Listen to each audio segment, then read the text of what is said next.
Buenas noches, hermanos. Es un placer que nos podamos encontrar por este medio, que podamos compartir la palabra de Dios. Y vamos a empezar con una oración pidiendo a Dios que nos guíe en todo lo que escuchemos, en todo lo que pronunciemos, para que sea de bendición para cada uno de nosotros. Señor, te doy gracias en esta noche. Te alabo, te bendigo, Señor. Te pido, Señor, que estés en medio nuestro, en medio de cada uno de los hermanos que está escuchando este mensaje, para que pueda ser de bendición para cada uno. Con tu permiso, Señor, vamos a estudiar y a reflexionar tu palabra. En el nombre de Jesucristo, amén. En el comienzo de la Biblia tenemos una historia en Génesis 4. Vemos uno de los sucesos más terribles de la humanidad, la conducta pecaminosa a causa de la envidia entre los hermanos. Estamos hablando de Abel y Caín. Y Caín significa posesión. Y Abel, aliento o suspiro, casi es como si fuese la palabra de Abel, el significado es como un suspiro, como predestinando que iba a vivir poco. Cada uno de ellos tenía una ocupación. Caín era agricultor y Abel pastor de ovejas. Era el comienzo de una organizada sociedad en donde cada uno tenía un trabajo, el cual beneficiaría a cada uno de ellos en intercambio unos con otros. Pero vamos a leer el pasaje que está en Génesis 4, del 1 al 16. Y vamos a ver cómo se desarrollan los sucesos estos que tan conmocionantes han pasado. Tenemos que decir también que esto sucede después de que Adán y Eva desobedecen a Dios y entra el pecado entre ellos. Entonces, dice así: Caín y Abel. Génesis 4. Conoció a Adán a su mujer, Eva, la cual concebió y dio a luz a Caín, y dijo: por voluntad de Jehová he adquirido un varón. Después dio a luz a su hermano Abel. Fue Abel pastor de ovejas, y Caín labrador de la tierra. Pasado un tiempo, Caín trajo del fruto de la tierra una ofrenda a Jehová, y Abel trajo también los primogénitos de sus ovejas y de la gracia de ellas. Hasta aquí vamos a leer ahora. Cuando suceden estas cosas, podemos reflexionar de que ya en este tiempo se hacía culto a Dios. Era el inicio de los cultos a Dios y había las ofrendas. También podemos decir que qué bien que los estaban criados, porque ya le daban una importancia grande a Dios y desde chicos se los estaba acostumbrando, desde muy jóvenes, a llevar las ofrendas a Dios. Así que la cosa parecía que estaba bien organizada, que estaban bien los hermanos. Pero vamos a ver que cada uno de ellos trajo una ofrenda a Dios. Se menciona a Caín con frutos de la tierra. Y dice: y miró Jehová con agrado a Abel y a su ofrenda, la segunda parte del versículo 4. Y miró Jehová con agrado a Abel y a su ofrenda, pero no miró con agrado a Caín ni a su ofrenda, por lo cual Caín se enojó en gran manera y decayó su semblanza. Acá podemos ver que Caín trajo frutos de la tierra. No especifica verdaderamente lo que es, pero seguramente que eran lugares donde se cultivaban olivos, se cultivaban verduras, cosas para comer, y eso estaba a cargo de Caín. Y Abel, dice bien clarito, primogénito de ovejas y de la grasa de ellas.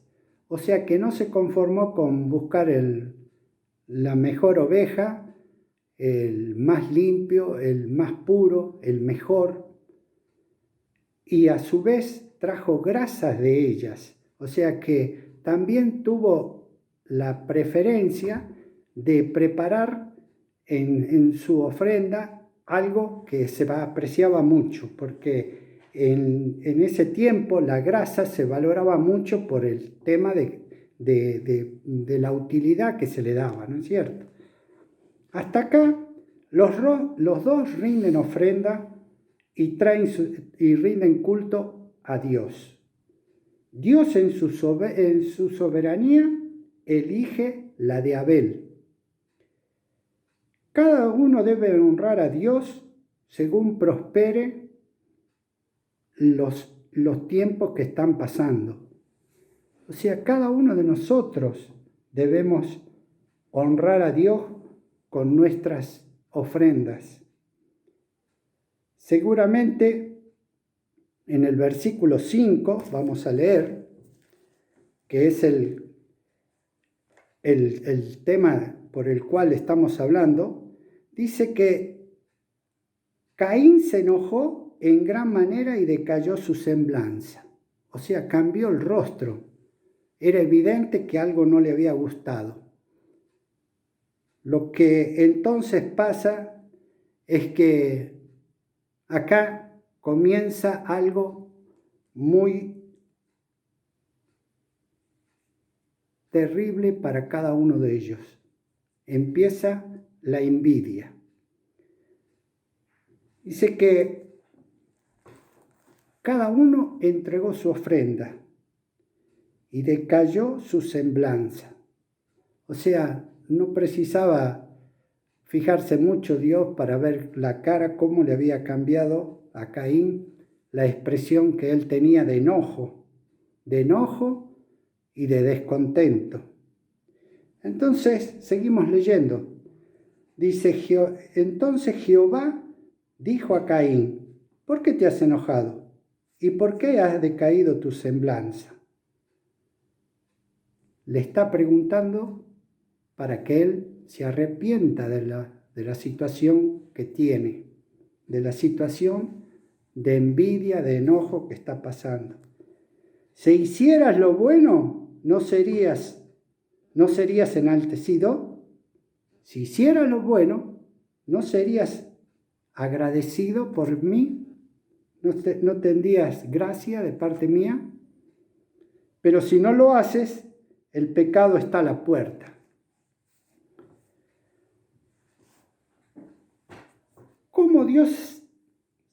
¿Cómo sabe Dios que no hizo lo bueno? ¿Cómo sabía Dios que no había hecho lo bueno? Quizá lo haya visto que así al voleo nomás recogió algunas hortalizas, algunas cosas, y ni siquiera las lavó o no las preparó y las llevó. Entonces, eso también podría haber sido que Dios no le hubiese dicho si hicieras lo bueno, porque Él lo que trajo fue la ofrenda mala. Pero Dios ve nuestro corazón y sabe de la disposición en el servicio. A Él y de qué manera lo hacemos. Lo que quiero explicar es que la ofrenda, llegado al caso, podría haber sido bien preparada por los dos, pero Dios ve más allá, ve la persona que la trae, sabe de su vida, de lo interior de su corazón. Vamos a ver en el Nuevo Testamento, en Colosenses 3, 23 y 24. 3, 23 y 24. Y dice así: y todo lo que hagáis, hacedlo de corazón. Todo lo que hagamos, hacedlo de corazón, como para el Señor y no para los hombres, sabiendo que del Señor recibiréis la recompensa de la herencia, porque a Cristo el Señor servís. Todo lo que hacemos en nuestra vida lo tenemos que estar haciendo como para Dios. Nuestros oficios, nuestro estudio, nuestro trabajo, en cada cosa que hagamos en la congregación, cada responsable de cada área debe hacerlo de la mejor manera. Dios ve nuestro corazón. Dios ve cómo y con qué voluntad lo hacemos. En el versículo 7, seguimos leyendo, y dice así: y si hiciera lo bueno, no serías enaltecido, pero si no lo haces, el pecado está a la puerta, acechando con todo, tú lo dominarías. Escuche bien, Dios le está diciendo, el pecado está al lado tuyo, solo tenés que entrar por esa puerta, pero vos podés dominar el no entrar por esa puerta. Y también acá le está diciendo de que se arrepienta de la actitud que tiene en su vida, de la vida que lleva, no solamente de la ofrenda, porque la ofrenda, como dije antes, podría haber sido buena, pero Dios ve más allá, ve el corazón de las personas, la disposición que ponen al servicio, el trabajo que hacen para Dios. Y seguimos leyendo. Dios sabía el carácter de Caín, él no era bueno. Lo hizo por obligación, porque era altivo y complaciente. O sea, dijo, sí, bueno, voy a llevar la ofrenda. Sí, hay que llevar la ofrenda, sí, yo también voy a llevar la ofrenda. Y también un poco de autosuficiencia. ¿Para qué? Si yo, lo mejor lo voy a llevar yo. Creía que él estaba por arriba de lo que Dios le ordenaba. Abel era recto y piadoso. Su vida, por eso Dios aceptó su vida, su ofrenda, y ofreció con fe y en la voluntad de Dios. La ofreció con fe y en la voluntad de Dios. O sea, cuando hacemos algo para el Señor, cuando llevamos nuestras ofrendas, las hacemos por fe. Y en la voluntad de Dios, para obedecer lo que Dios nos manda. Lo hacemos de buen corazón, lo hacemos como una persona recta. Después de que Dios habla con Caín, esperando que él recapacite sobre su comportamiento, o sea, un arrepentimiento en su manera de ser. Esto es lo que buscaba el Señor. Dios buscaba el arrepentimiento de Caín. Quería que él se volviera de los pasos que estaba llevando, de la vida que estaba llevando. Él endurece más su corazón y más se enoja. En el versículo 8 dice así: Caín dijo a su hermano Abel: salgamos al campo. Y aconteció que estando ellos en el campo, Caín se levantó contra su hermano Abel y lo mató. Acá no le bastó haberle tenido envidia al hermano, haberse enojado, no haber escuchado a Dios, no haber sentido arrepentimiento, y lleva a cabo el asesinato de su hermano.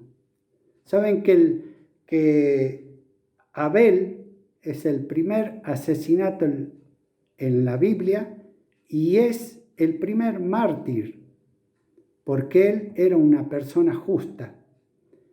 Y está en varios versículos que ya los voy a mencionar. Todo porque él pasó la puerta, porque Dios le dijo: el pecado está a la puerta. En general, la gente en el mundo envidia al que es dedicado y esforzado para progresar. El ejemplo de este pasaje muestra a alguien que se esforzó para agradar a Dios y ser recto y piadoso en su vida, como en la dedicación de una persona justa. En Mateo 23, 35 tenemos que dice sobre Abel el justo, lo llama el justo. Dice así, Mateo 23, 35, dice exactamente así: así recaerá sobre vosotros toda la sangre justa que se ha derramado sobre la tierra, desde la sangre de Abel, el justo. Acá el que está hablando es el Señor, le habla a los fariseos y a los escribas y le está reclamando, y entre las cosas que le dice esto: palabra de Dios, palabra del Señor Jesucristo. Desde la sangre de Abel el justo. Así que ha sido el primer mártir y el primer asesinato que ocurrió en la historia. Vamos a ver en el versículo 8: y Caín entró por la puerta al pecado y lo mató. No tiene arrepentimiento, se enoja con Abel, es su propia envidia y se vuelve malicia y odio. Y puse malicia porque acá dice que lo llevó, que lo invita a que salgamos al campo. O sea, que lo llevó a un lado planeando para matarlo. Y en Primera de Juan 3:12, vamos a leer, Primera de Juan 3:12, dice: no como Caín, que era del maligno, y mató a su hermano. ¿Y por qué causa lo mató? Porque sus obras eran malas y las de su hermano justas. Acá lo tenemos en Primera de Juan 3:12. Recuérdense, dice: Caín, que era el maligno, mató a su hermano. Sus obras eran malas y las de su hermano justas. Era envidia, era celos y se convirtió en odio y malicia para matarlo al pobre Abel. Vemos el versículo 9 ahora. Dice así: entonces Jehová pregunta a Caín: ¿dónde está Abel tu hermano? Y él respondió: no sé, ¿soy yo acaso guarda de mi hermano? Y saben que en este versículo, Caín no se conforma, sigue enfrentando a alguien como a Dios, quiere echarle la culpa a Dios. Dice, ¿acaso yo soy guarda de mi hermano? Como diciéndole, mi hermano estaba a cargo tuyo, no mío. Ante la pregunta de Dios a Caín, él responde con una acusación. Y más adelante en el versículo 10, veamos. Jehová le dijo, ¿qué has hecho? La voz de la sangre de tu hermano clama a mí desde la tierra. Ahora pues maldito seas de la tierra que abrió su boca para recibir de tu mano la sangre de tu hermano. En el 12, cuando labres la tierra, no te volverá a dar sus frutos. Errante y extranjero serás en ella. Dios en su soberanía le da con el destierro una sentencia. Le dice exactamente que va a ser errante y extranjero, una persona vagabunda, una persona que va a estar por el mundo sin un lugar fijo. Y entonces en el versículo 13 dice Caín, entonces Caín respondió a Jehová, grande es mi culpa para ser soportada. O sea, en ese tiempo también corría el riesgo que lo mate cualquiera por lo que había hecho con su hermano. Entonces le dice en el versículo 14, hoy me echas de la tierra y habré de esconderme de tu presencia, errante y extranjero en la tierra, y sucederá que cualquiera que me encuentre me matará. Tenía miedo. Saben que si uno se pone a leer muchos comentarios, muchos estudios bíblicos, el tema es que acá ya en este tiempo Adán y Eva habían tenido varios hijos y era grande la familia. Entonces él lo que corría el riesgo de que algún hermano lo mate por lo que le había hecho a Abel. Y Dios en su sabiduría le respondió Jehová, ciertamente cualquiera que mate a Caín 7 veces será castigado. Entonces Jehová puso señal en Caín para que no lo matara cualquiera que lo encontrase. Dios en su soberanía le da con el destierro una sentencia para que pueda arrepentirse. ¿Cuántos hay hoy en día errantes que no encuentran el camino?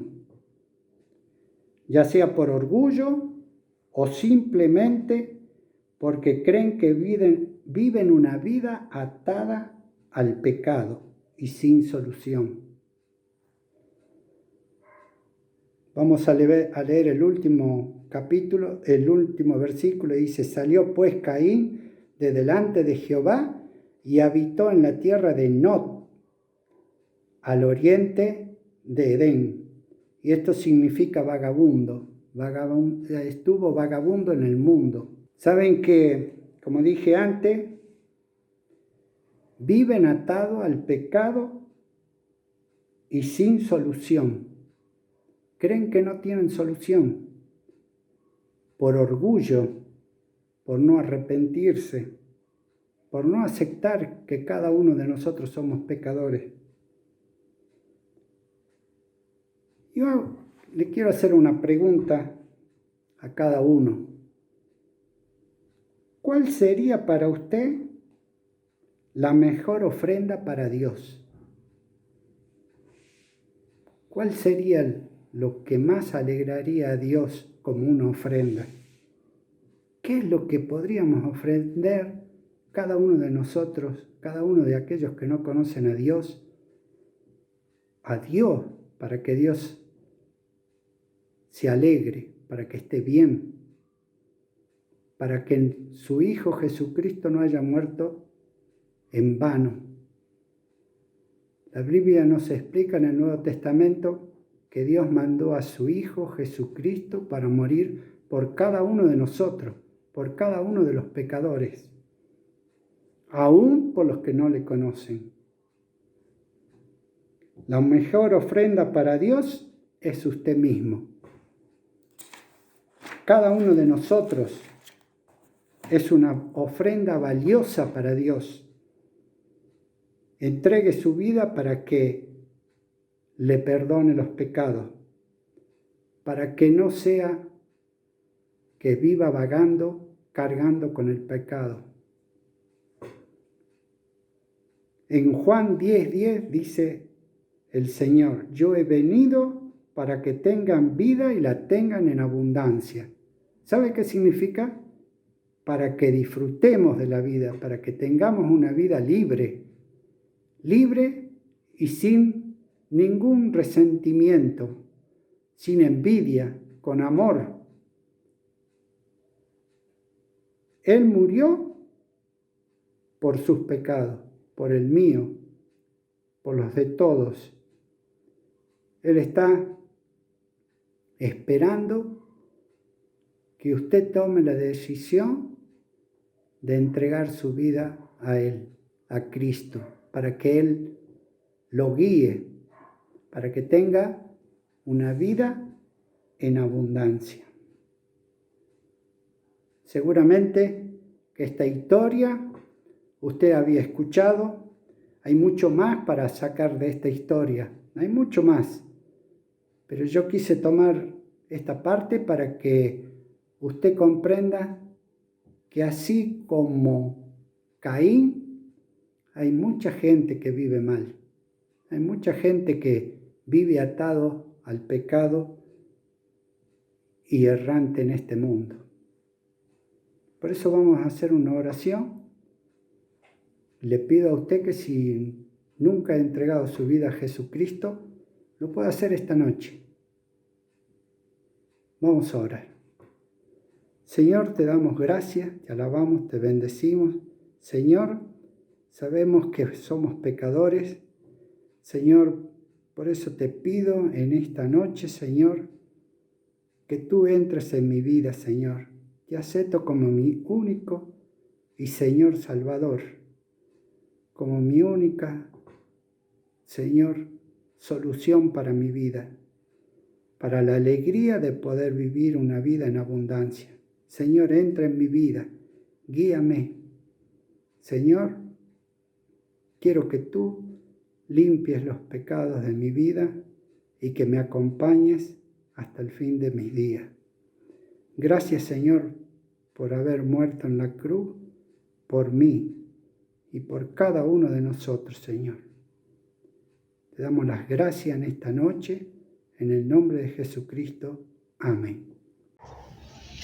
El apóstol Pablo, escribiendo a los Corintios, en lo que conocemos como la institución de la Cena del Señor, él comparte estos símbolos que vamos a compartir en esta noche en memoria del Salvador, recordando su sacrificio en la cruz para memoria de Él. Por eso que Él nos dice: haced memoria de mí. Cada vez que compartas estos símbolos, haz memoria de mí. Entonces, vamos a estar compartiendo en esta noche, dando gracias por el pan, que simboliza su cuerpo, su carne, que Él sufrió en el madero, y el vino, que simboliza su sangre, que Él derramó toda su sangre, derramó toda su vida. Él verdaderamente vino como hombre, ocupó nuestro lugar para salvarnos, y Él murió en nuestro lugar en esa cruz. Y es en memoria de Él que vamos a estar participando en esta noche. Y el apóstol Pablo nos decía: porque yo recibí del Señor lo que también os he enseñado, que el Señor Jesús, la noche que fue entregado, tomó pan, y habiendo dado gracias, lo partió y dijo: tomad, comed, esto es mi cuerpo, que por vosotros es partido. Haced esto en memoria de mí. Vamos a participar y vamos a tomar el pan y dar gracias por este pan que simboliza su cuerpo, un cuerpo roto en ese madero en nuestro lugar. Y oramos: Señor nuestro Dios, gracias porque tú, Señor, te hiciste hombre, viniste, caminaste por esta tierra y ocupaste nuestro lugar en esa cruz. porque en ese madero, Señor, tú entregaste tu vida para salvarnos en lugar nuestro. Y hoy en esta noche, en memoria tuya, queremos compartir, queremos dar gracias para testimonio. En el nombre de Jesús nuestro Señor. Amén. Comamos el pan en memoria de nuestro Señor.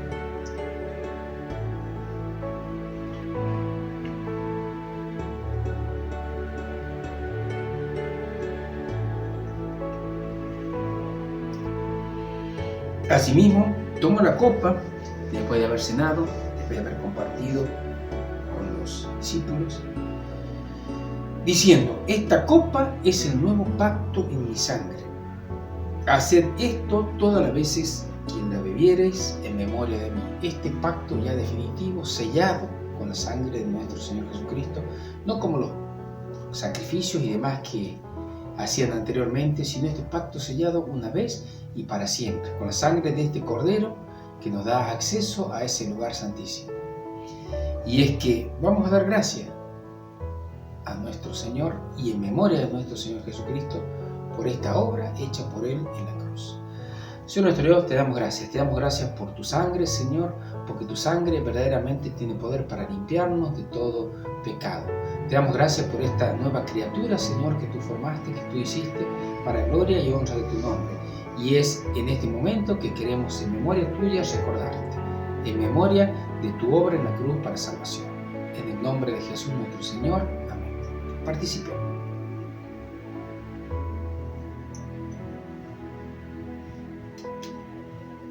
Así pues, todas las veces que comiereis este pan y bebiereis la copa del Señor, la muerte del Señor anunciáis hasta que Él venga. Y Él va a volver.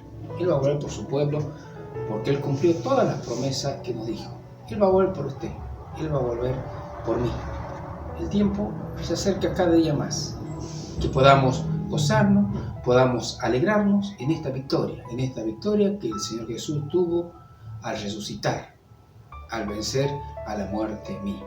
Que Dios nos bendiga.